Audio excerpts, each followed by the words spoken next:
the Roman Station Church for Wednesday in week 3 of Lent. It's a church to my shame, I've never entered it. I think one excuse has been that there's been a lot of work done and that church has been closed for several years at certain points of the times that I was in Rome. But I have sat at traffic lights often on my journey back and forward between the English College and Rome and Palazzola and looked at it. It's the church of, they call it Sisto Vecchio or Sisto Via Appia. It's right at the very start of the Via Appia as you leave Rome. As you come past the Circus Maximus, you drive down past the Baths of Caracalla on the right, and there's an ancient church on the right, and then on the left at the corner, you come to a junction, and you would cross these traffic lights and go down the Appia Antica. It's the very beginning of the ancient Via Appia. On your left, San Sisto, at the foot of the Caelian Hill, over the other side, down at the bottom of the Caelian Hill.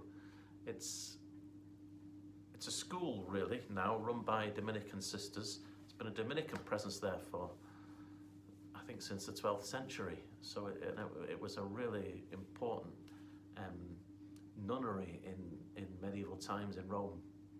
In fact, the Dominicans, it brought them to Rome. It then expanded, they moved elsewhere to near Santa Maria sopra Minerva, and then they founded the Angelicum University, the University of St. Thomas Aquinas, which the Dominicans run as a pontifical university in Rome. So this was the founding spot. But prior to that even, it was a place where St. Lawrence comes up a lot in these stories. St. Lawrence is often regarded as the third apostle of Rome. He met Pope Sixtus II on his journey to be taken to be put to death. And he met him on this spot, at this junction, near to the Baths of Caracalla, at the beginning of the Via Appia. And it was there they exchanged, a conversation.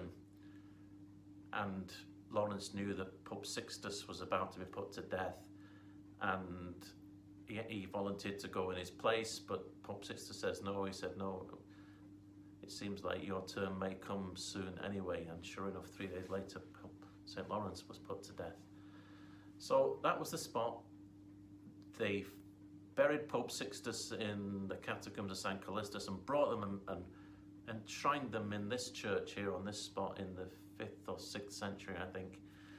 And ever since that time, it's been a shrine to Pope Sixtus.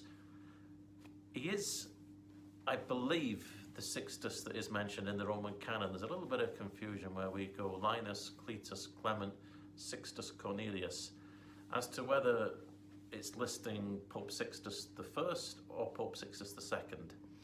They were in fact both Roman martyrs, so quite probably it may refer to them both, but Pope Sixtus II certainly became a very significant pope in this martyrdom in the 3rd century.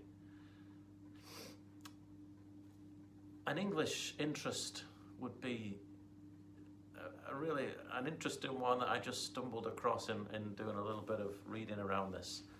A Cardinal Simon Langham in the 14th century was the Archbishop of Canterbury. He had been Lord Chancellor. He was one of those people, not unlike a couple of hundred years before that, Thomas à Becket, who was, the king was trying to use his influence to get a religious influence over Rome. And he was given a red hat, made a cardinal by the Pope at the time. The Pope in that time was in Avignon. 70 years the papacy was in Avignon.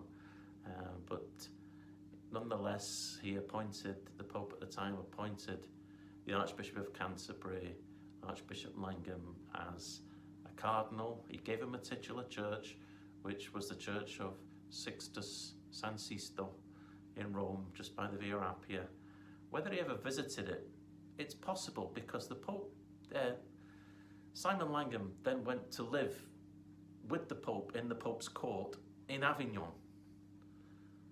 But in those years, while he was still a cardinal and before his death, the Pope was in the process of returning to Rome.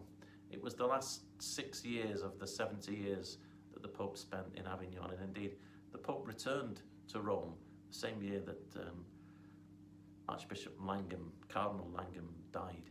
So a little something to look up, and I think a little bit of an interesting history to be found out there.